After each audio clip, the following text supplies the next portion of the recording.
Hi friends, எல்லோருக்கும் வணக்கம்.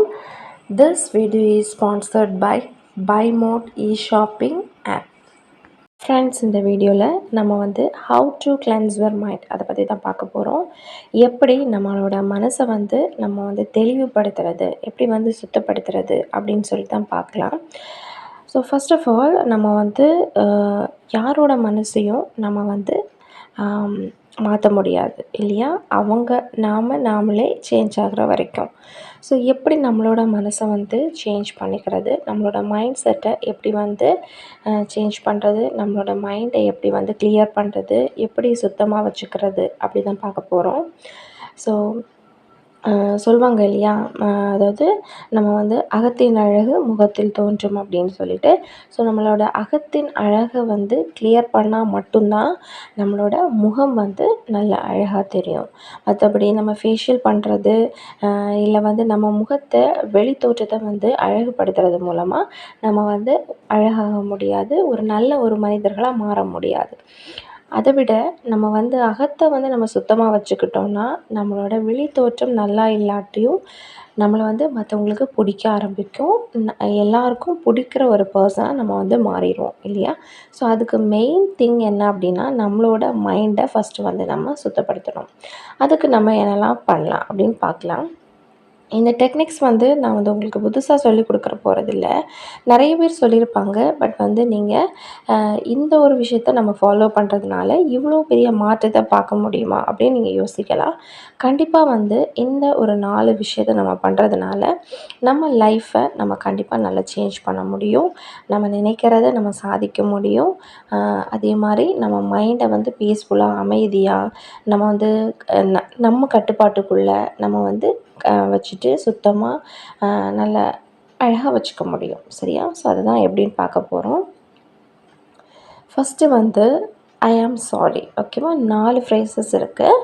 ஐ am sorry, please forgive me, thank you, I love you. ஓகேவா? இது என்னடா இந்த 4 ஃப்ரேசஸ் நம்ம லைஃப்பை சேஞ்ச் பண்ணுமா, நம்ம மைண்டை கிளியர் பண்ணுமா அப்படின்னு கேட்டால் கண்டிப்பாக கிளியர் பண்ணும். நான் எல்லா வீடியோஸில் சொல்கிறது எண்ணம் போல் வாழ்க்கை. சரியா? அந்த எண்ணத்தை நம்ம அழகுபடுத்துறது தான் நம்ம ஃபஸ்ட்டு பார்க்கணும். சரியா? அந்த எண்ணத்தை நம்ம அழகுபடுத்திட்டோம், நம்ம பக்குவப்படுத்திட்டோம் அப்படின்னா நம்ம வாழ்க்கையும் நல்லதாக அமையும்.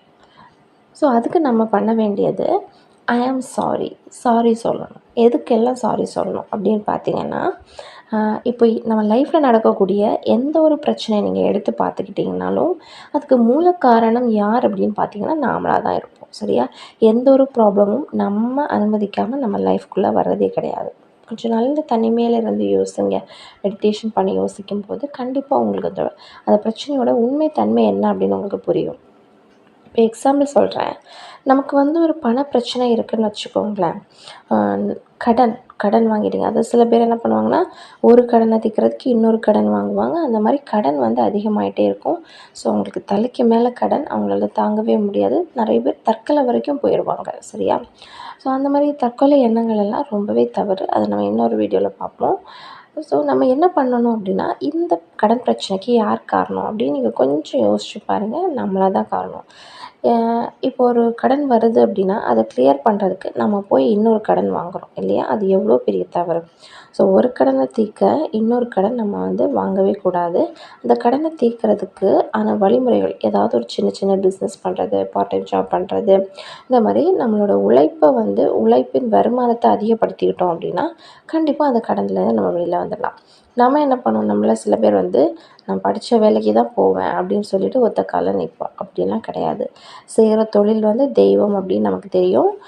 அதே மாதிரி நம்ம தவறான ஒரு தொழில் இல்லாமல் எந்த தொழில் செஞ்சாலும் நம்ம மற்றவங்களுக்கு தவறு பண்ணுறோம் இல்லை ஒரு தவறான ஒரு தொழில் அப்படின்னா அது தவறு இல்லையா? மற்றபடி வேறு எந்த தொழில் செஞ்சாலுமே தப்பே கிடையாது. சரியா? நான் இந்த வேலை தான் பண்ணணும், அந்த வேலை தான், நான் இவ்வளோ படிச்சிருக்கேன், ஸோ இந்த சின்ன வேலையை நான் பண்ண மாட்டேன் அப்படிலாம் கிடையாது. உங்களுடைய வருமானத்தை நீங்கள் அதிகப்படுத்தணும், உங்கள் கடன் பிரச்சனையிலேருந்து நீங்கள் வெளியில் வரணும் அப்படின்னா உங்களுக்கு தெரிஞ்ச சின்ன சின்ன தொழில்கள் எல்லாமே நீங்கள் பண்ணலாம். சரியா? மற்றவங்கள காயப்படுத்தாமல் இருக்கக்கூடிய எல்லா தொழில்களுமே வந்து நல்ல தொழில்கள் தான். ஓகேவா? நெக்ஸ்ட்டு வந்து பார்த்திங்கன்னா, ஸோ யார் தப்பு? நம்ம மேலே தான் தப்பு. சரியா? ஸோ அந்த கடன் பிரச்சனையிலேருந்து மீள முடியாமல் நம்ம வந்து என்ன பண்ணுவோம், மேலும் மேலும் கடனே வாங்கிட்டுருப்போம். ஸோ அது வந்து யார் யார் மேலே தப்பு? நம்ம மேலே தப்பு. ஸோ அதுக்காக ஃபஸ்ட்டு வந்து சாரி சொல்லிக்கணும். ஐ ஆம் சாரி அப்படின்னு. அந்த பிரச்சனையை நினச்சிட்டு இந்த ஃப்ரேசஸை நீங்கள் வந்து சொல்ல ஆரம்பிக்கணும். ஆரம்பத்தில் வந்து கண்டிப்பாக வந்து உங்களுக்கு கொஞ்சம் கஷ்டமாக இருக்கும். இல்லைனா வந்து என்னடா ஒன்றுமே பண்ணலையே, ஒன்றுமே நடக்கலை அப்படின்னு இருக்கும். பட் வந்து அதை உங்கள் வாழ்க்கையில் நடைமுறைப்படுத்திகிட்டே வரும்போது கண்டிப்பாக நீங்கள் வந்து நல்ல சேஞ்சஸை நீங்கள் வந்து கண்கூட பார்க்க முடியும். இது வந்து 100% இல்லைங்க, 200% உண்மை. இந்த ஃப்ரேஸஸை வந்து நீங்கள் சில பேர் வந்து கடவுள் நம்பிக்கை இல்லாமல் இருப்பாங்க. ஸோ அவங்க வந்து என்ன பண்ணலாம், இந்த ஃப்ரேஸஸை மட்டும் சொல்லலாம். இப்போ ஒரு கடவுள் மேலே நம்பிக்கை இருக்கிற ஒரு பர்சன் அப்படின்னா உங்கள் கடவுள்கிட்ட நீங்கள் வந்து சொல்லலாம். ஓகேவா? ஐ ஆம் சாரி, இந்த ஒரு ப்ராப்ளம் பண்ணேன், இந்த இந்த ஒரு ப்ராப்ளத்துக்கு நான் தான் வந்து காரணமாக இருந்திருக்கேன். ஸோ அதுக்கு வந்து சாரி அப்படின்னு சொல்லிட்டு சொல்லுங்கள். நெக்ஸ்ட்டு வந்து பார்த்திங்கன்னா, ப்ளீஸ் ஃபர்கிவ் மீ. ஸோ தயவு செஞ்சு என்னை மன்னிச்சுக்கோங்க. ஸோ இந்த தவறை நான் பண்ணதுக்காக என்னை மன்னிச்சுக்கோங்க. ஸோ இந்த ஃப்ரேசஸ் நீங்கள் வந்து சொல்லணும். Please forgive me. நெக்ஸ்ட் வந்து பார்த்திங்கன்னா, தேங்க்யூ. ஓகேவா? ஸோ இந்த தேங்க்யூவில் வந்து நிறைய விஷயங்கள் இருக்குது. நம்ம அதுவும் நான் தனியாக ஒரு வீடியோ ஏற்கனவே நான் போட்டிருக்கேன். தேங்க்ஸ், அதாவது கிராட்டிட்யூட், நன்றி உணர்வு பற்றி போட்டிருக்கேன். ஸோ இதை தேங்க்யூ அப்படிலாம் நிறைய விஷயங்கள் இருக்குது. நார்மலாக நம்ம வந்து பார்த்திங்கன்னா, ஒரு விஷயம் நடக்க போகுது, ஒரு விஷயம் நமக்கு நடக்கணும், நம்ம லைஃப்பில் நடக்கணும் அப்படின்னா அதுக்கு முன்கூட்டியே நம்ம வந்து தேங்க்ஸ் சொல்ல ஆரம்பித்தோம் அப்படின்னா அது லைஃப்பில் நடக்கும். சரியா?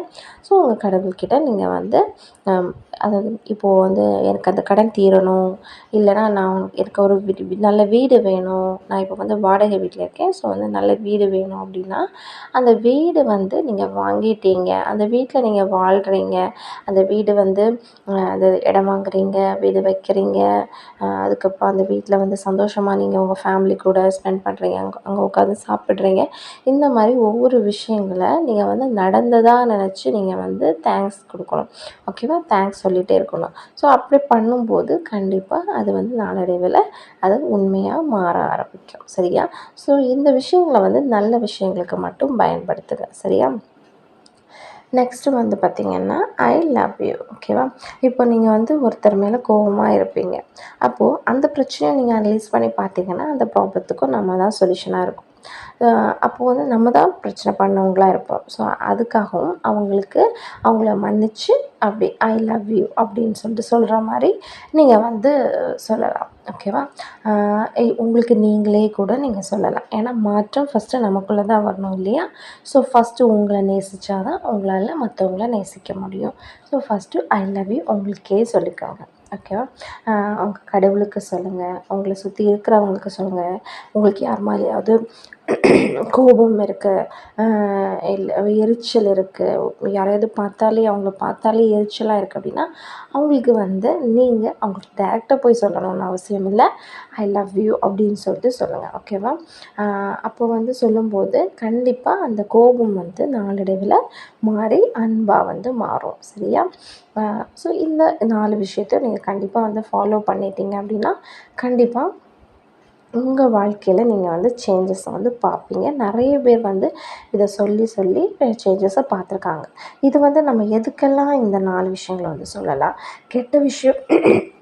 கெட்ட விஷயத்துக்கு இல்லாமல் நல்ல விஷயங்கள் எல்லாத்துக்குமே நம்ம பண்ணலாம்.